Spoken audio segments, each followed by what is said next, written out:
Alright everyone, so I'm not there today. Unfortunately my daughter is sick, but I want to go ahead and make sure that I record a video to kind of cover the main issues with the Federalist and Anti-Federalist that we will be taking a look at. So today the main bulk of what you're going to be doing is you're going to be taking a look at a Federalist paper, Federalist number 10 by James Madison. To review, what we've done in the past couple of days in class is we've taken a look at the Constitution, how it was formed, those debates on the floor about what this Constitution should look like, and now we have the thing decided upon, and now we have to bring it out to the people. There's the clause in the Constitution for ratification, Article 7, which says that the ratification of the conventions of 9 states shall be sufficient for the establishment of the Constitution. What this means is basically we don't have the Constitution as the government of the United States until 9 states sign on. Other than that, we're still under Articles of Confederation government, but kind of not as well. So there's a lot of confusion as to who is the legitimate government of the United States right now.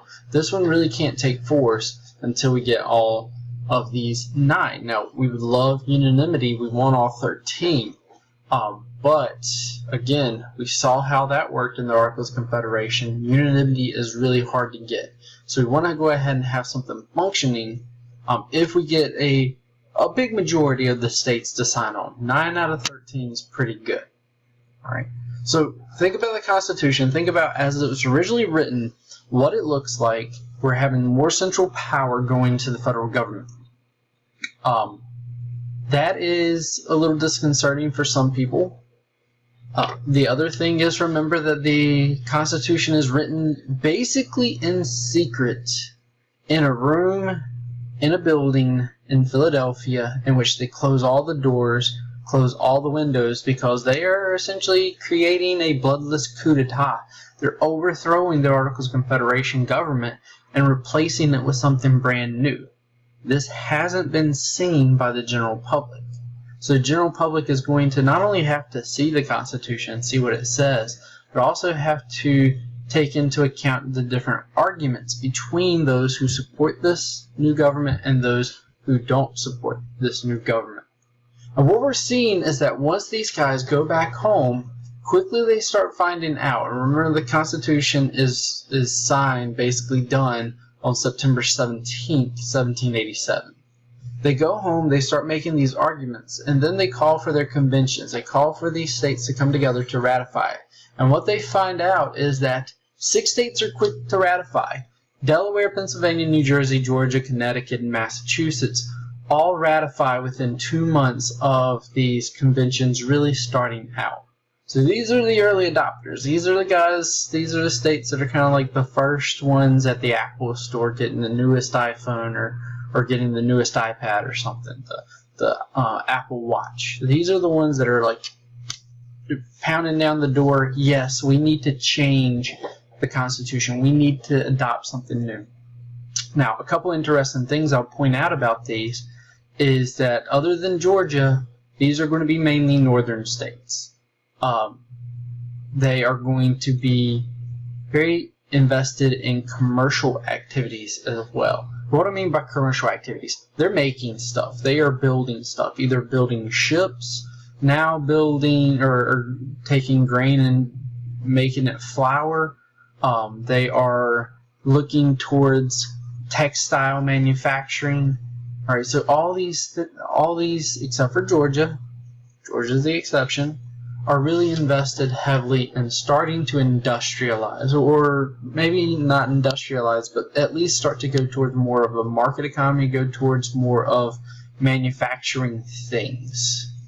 We hadn't been able to do that because of Britain before. Now we are.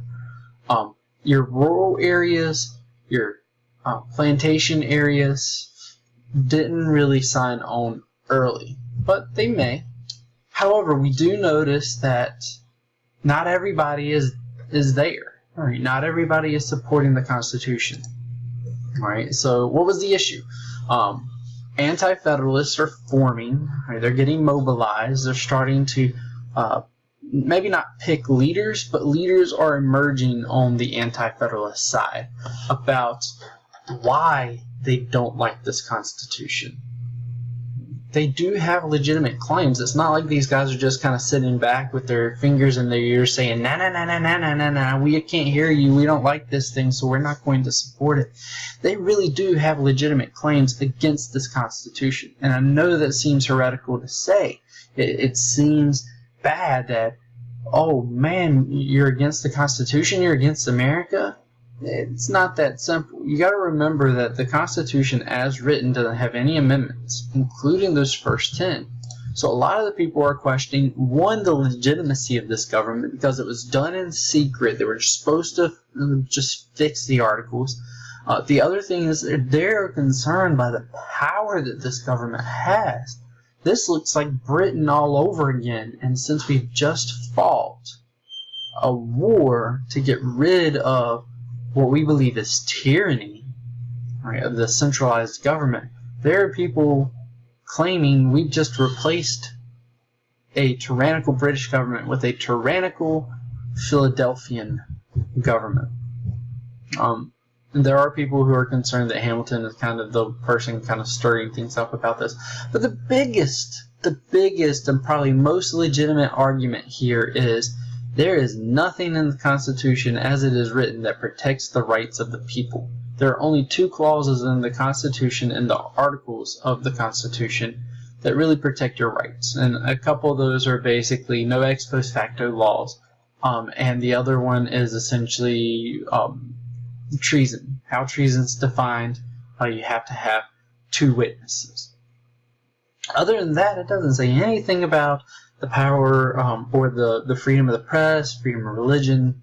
None of that is in there. Now, they are in a lot of the state government constitutions. But again, we're talking about the federal government. The federal government, especially designed by this Constitution, if it outlaws something, the states are essentially subservient. For the most part, federalism does give some powers to the state, but there is a supremacy clause, and that if the federal and state government laws conflict, federal law takes precedent. Right? So again, a lot of people are asking, where are our rights? Where are the rights? Where is it at? Where are they hiding? Right? And we're not talking about some crazy guys out in Appalachia with a moonshine bottle just distrustful of the government. There are a lot of people who were very instrumental in building that first government and declaring independence. All right, so we had the 2 beds. Right, you have Alexander Hamilton, James Madison, John Jay, John Adams, and a list of others that are Federalists that are supportive of this Constitution. A lot of those 55 guys at the Constitutional Convention are on this Federalist side. Anti-Federalist. There are going to be some who were in Philadelphia and see legitimate issues with what they did there. But others were not in the room when this occurs. Thomas Jefferson's over in France. He's our minister to France, and he is dying to get back over here because he sees this as kind of a violation of our Declaration of Independence. And he's very concerned with the letters coming out of Philadelphia about what they've done, what this new government's going to look like.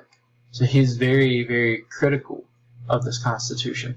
Patrick Henry, the give me liberty or give me death, he sees this as an infringement upon that liberty done by Americans. So he's very concerned about that. Samuel Adams and John Adams split the Adams family. Samuel Adams, again, is one of those early kind of resistors, all about his rights. And then George Mason is going to be the father of the Bill of Rights. He's very specific. He wants your rights protected in this federal Constitution. And since it's not in there, it needs to be fixed. But we also have this kind of rural-urban divide, and we've already mentioned that a bit. A lot of the people who are distrustful of this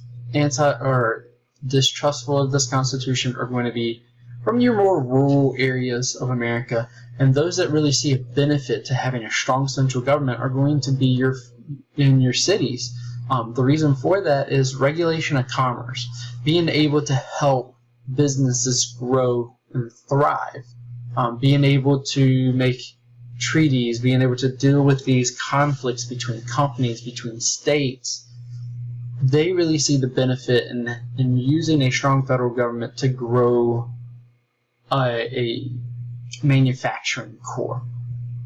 Your anti-federalists are going to be concerned about that power, about that taking of power into the center of the country, into these cities. Alright, so the last kind of slide that we're going to take a look at before I get you into Federalist 10 is the Federalist Papers.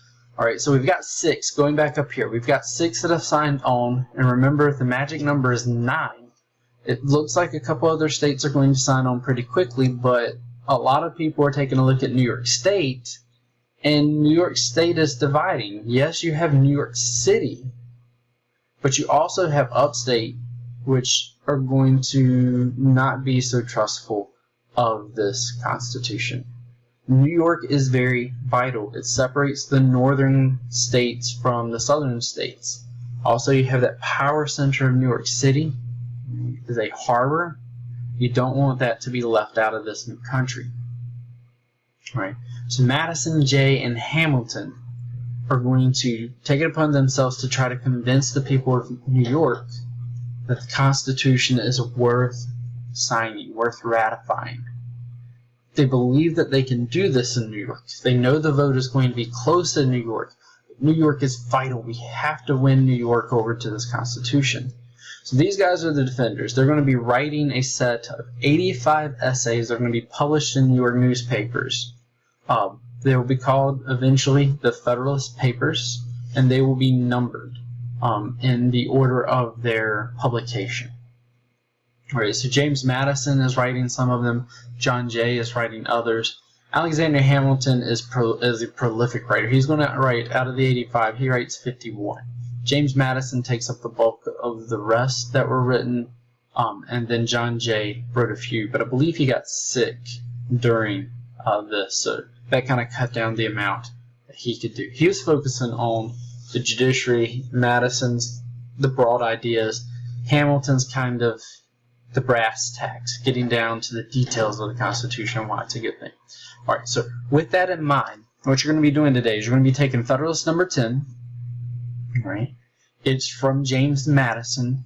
And the big thing with Federalist number 10 is going to be, how does the Constitution deal with conflicts between certain groups of people? The question here is majority rule. And with this new government, there's going to be a concern that because there's so much of the majority rule, that the rights and beliefs of the minority are going to be drowned out and taken away and taken advantage of. So be very mindful of that when you're reading Federalist number 10. The other thing I'll mention about Federalist number 10, the words are hard. They are. I didn't really want to change Federalist number 10's words around that much because I do believe they are powerful in the way they're constructed. They are difficult to read, though. I have this support document that I've created for you, though. Some of the most difficult verbiage and most difficult words have already been defined for you. Make sure you pay attention to those. Just don't skip a word because it's hard. You need to understand it. So go back to the support document and see if that's there. If not, look it up. Try to see what he is saying. Right, but also break it down. It's going to have parts to it where it is asking you, did James Madison say this? Or what is James Madison saying about the Constitution? What is he saying about republics? And which type of republic is better? A large one in which we have a huge number of representatives, or a smaller one in which we've limited the amount of representatives to, let's say, 150, just to make sure that we don't have something unwieldy. All right. He's got very big opinions about those. All right, but work through Federalist number 10. You can work in groups. You can work in basically small groups, 2 to 3, but you're all doing the same work. It's not that you're doing one paper. You've got to complete your own. I want you to keep it, though.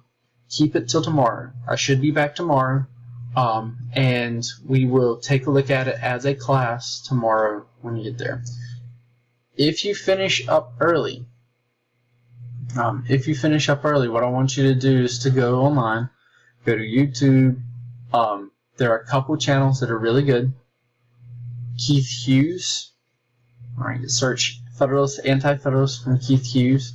Or John Green's and Crash Course, the Crash Course series. Take a look at any of the Crash Course videos on your phone. For material that we've gone over up to this point, just as kind of a review to kind of keep you in the loop of things. Should be back tomorrow. I'll see y'all then.